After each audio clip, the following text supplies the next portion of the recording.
The US has set the date for when it will move its embassy in Israel from Tel Aviv to Jerusalem. It'll be May the 14th, which coincides with the 70th anniversary of the establishment of the Israeli state. Here's what President Trump had to say about the decision, which has been causing fury across the Arab world and beyond. People calling, begging me, don't do it, don't do it, don't do it. Campaign against it was so incredible. But you know what? The campaign for it was also incredible, and we did the right thing. And with tensions running high, on Thursday a group of Palestinian activists attacked a US delegation visiting a research and polling center in the West Bank city of Ramallah. The Americans were pelted with eggs and had to be evacuated from the area.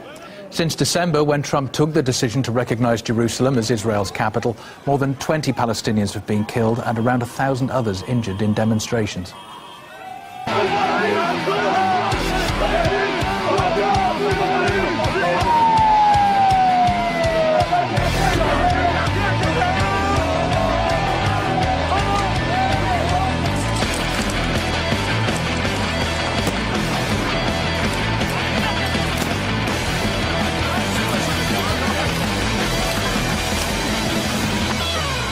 Next, Samira Khan has more on the symbolism of Washington's move and the fallout that's resulted.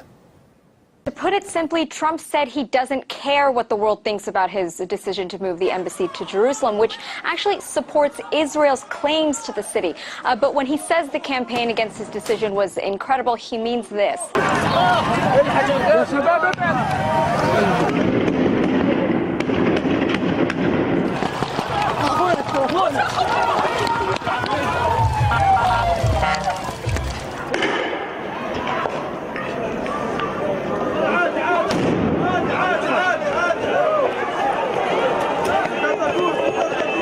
Even though Trump doesn't care, people in the region do. Today we saw clashes in Hebron continue, which Israel, on the other hand, is praising Trump.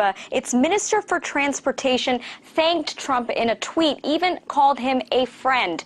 But back in December, in a Security Council vote, 14 countries condemned Trump's recognition of Jerusalem as Israel's capital, and including among those were staunch U.S. allies like the UK and France. And in the General Assembly, 128 countries. The use of the veto obstructed the Security Council and made it unable to perform its duties. Undo decades of work of the international community.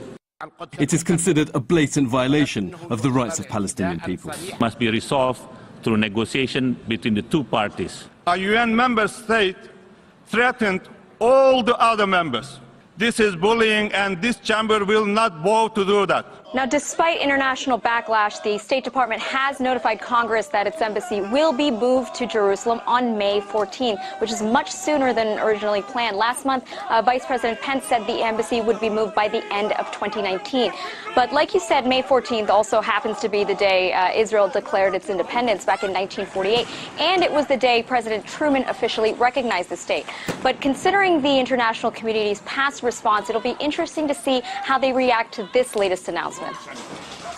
Gideon Levy, who's a columnist for Israel's Haaretz newspaper, believes that moving the embassy will have dire consequences for the entire region. The United States is supporting the occupation. The United States is really slapping at the face and spitting at the face of the Palestinians. And would he move the embassy to Jerusalem and in the same time declare Jerusalem, East Jerusalem, as the future capital of the Palestinian state?